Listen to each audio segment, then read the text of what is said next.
Gabi sa inyo mga tagapanood, andito tayo ngayon sa Agresibo! Ako po ang inyong host, Emil Baangil. At ngayong gabi, aangilan natin ang isang karungal-dumal na krimen dito sa Barangay Toro, kung saan ang dalawang magkapitbahay ay nagkakagulo. Panoorin natin ito. Mga kaibigan, ano ang nangyari-yari? Okay naman ho kami. Nagka-upgrade na kami ng tsinelas. Ha? Nagkapalit ka na kasi karubal-dumal ito. Paano nangyari yan? Umiinom ho kasi kami dito. Tapos umuwi na kami ng bahay. Eh, syempre, nakainom ng konti, di ba? Nakainom na kami. Pagsuot namin ng tsinelas, magkaiba na pala yun. Oo nga po. Yung baga yung kanang tsinelas siya, naisuot ko. Yung kanang tsinelas ko naman, naisuot niya. Oo, nagkapalit. Grabe ba rin nangyari sa inyo? Kailangan ma-actionan agad yan. Hindi, okay naman ho kami. Wala naman pong problema. Walang okay sa nangyari sa inyo.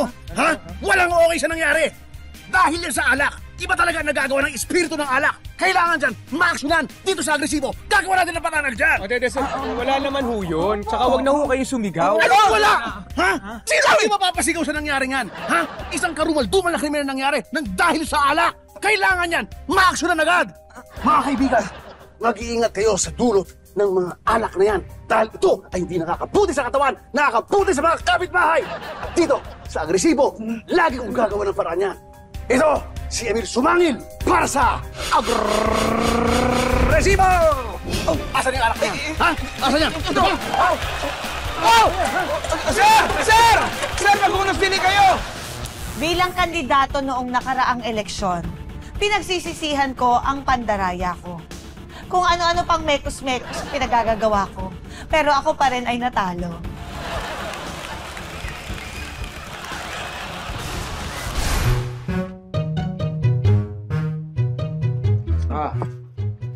Wala ka ba? Saan ba tayo upo? Hindi ko sigurado eh. Excuse me, waiter. De La Cruz, saan ba kami nakaupo? Waiter? Porket nakabotay, waiter na agad. Ha? Ay. Sorry. Sorry, Oh, nandiyan na. Oo. Nagkamali lang yung asawa ko. Oh, sorry. Tsaka huwag kayo sa akin magtanong, ha? Magtanong kayo sa wedding coordinator, okay? Excuse me lang, ha? Yes, sir. Okay, dadaan ako eh. Okay, Kayo na ulo eh. Hindi ko alam eh. Malay ko. It's so funny. Excuse me. De La Cruz. Hello po. Saan kami nakaupo? What do you mean? Di ba ikaw wedding coordinator? Porket akla, wedding coordinator na, bisita ako dito. Sorry po, ang ganda nga ng suot niyo. Ang ganda ng pearls. Bagay sa hair. Sorry. Oo nga. Dito na lang tayo, wala namang nakaupo. Tama, tsaka mukhang hindi naman imbitado to eh, no? Pare, excuse me, dito na lang kami ha. Dito na lang kami upo. Bakit? Imbitado kami sa imbitado ka ba?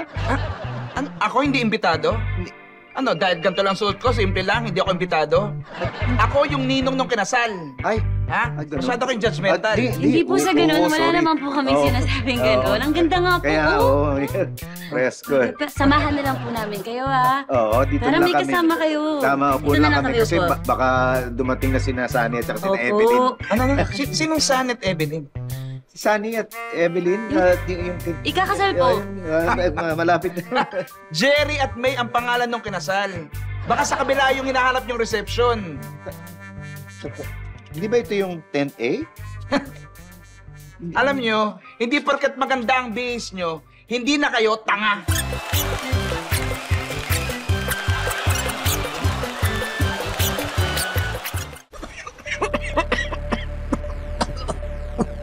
Nararamdaman ko na hindi na ako magtatagal. Tay, huwag mo namang sabihin yan kasi yan din yung nararamdaman ko. Mag-ama nga tayo. Hindi tulad ng kuya mo. Pwede ba, Tay? Mag-iiwalay na lang tayo. Hindi ka magbago. Hindi sana ako inatake sa puso, kundi mo inambisyon na ibenta mga wall clock sa Torre ng Manila City Hall. Kaya mo na yun. Tanggalin mo na yung mana ko kung doon ka mamamatay ng masaya. Wala kang kwentang anak. Hindi ko alam kung kanino ka nagmana. Ay, tuloy ka, Attorney. Lumabas na ang DNA test. Si Danilo ay hindi mo tunay na anak. Ha? Sigurado ka ba, attorney? Ang ibig bang sabihin ay pinagtaksilan ako ng nanay niyo. Hindi nagtaksil si inay. May ipagtatapat kami sa'yo. Hindi ikaw ang tunay naming ama. Itay, ampun ka lang.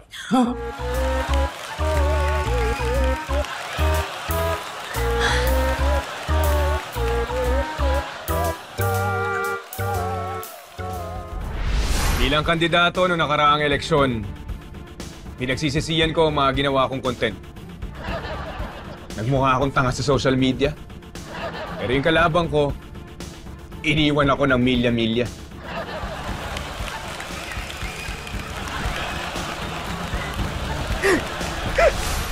Ay, ano pre, magkakape pa ba tayo? Kailangan ka na umuwi. Ano ka ba? Kailangan natin galit tayong burol eh. Pagpag tayo. Totoo ba yun? Totoo yun. Di ba kasabihan nga na kapag galing ka sa patay, kailangan huminto ka muna sa isang lugar para magpagpag. Para yung kaluluwa na galing sa burol, hindi sumunod sa'yo sa bahay. Kailangan dito tumigil, yung unang mong pupuntahan. Di ba? Tanda-tanda mo na, hindi mo pa alam yan. Wala, hindi mo nagpapaniwala sa mga ganyan kasi. Sus, anong order ng kape? Ano gusto mo? Hello, sir. Hello. Hello. Mukhang okay to, ha? Peppermint with daon ng bayabas. Parang ayan, matitikman. Seller po yan, sir. Seller, isang peppermint with dahon ng bayabas, tsaka ako isang cappuccino. Cappuccino, sir. What's your name po, sir? Damien? Damien. Oo. Okay, sir. Thank you. I receive 500 po. Oo, sige, keep that same na. Okay, sir. Oh, diba? Saan mo gusto mo po dito? Ang daming tao, ah. Hintayin na lang kita. Marami namang bakante. Sige. Tandaan mo, parang nga rin si parang yung June. One peppermint with daon ng bayabas and one cappuccino for Sir Damien. Bilis! Bilis, Express. Ito. Ano yung bayabas? Thank you. Aba? Enjoy your drink, sir. Thank you. Thank you. Salamat. Ano, saan tayo? Ayun na. Nangyari? Yung barista! Oo! Paspos yung barista bilang nawala! Yeah! Ano nangyari? Hindi nakapag-linya! Ano nangyari dito? Hindi nawala bigla! Asan yung manager? Asan yung manager? Asan yung manager? Yes, sir. May problema po. Opo, ma'am, yung barista niyo. Pati yung security guard biglang naglaho. Oo nga!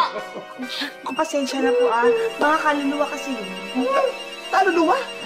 Parang kaluluwa? Eh marami po kasi pupunta dito para magpagpag. So yung mga kaluluwang naipagpag dito, syempre naligaw na, na-stuck na dito, nang magawa, so binigyan na namin ng work. Ano? Ibig sabihin yung staff niyo mga kaluluwa yan? Ay, hindi lang po sila, ako rin po.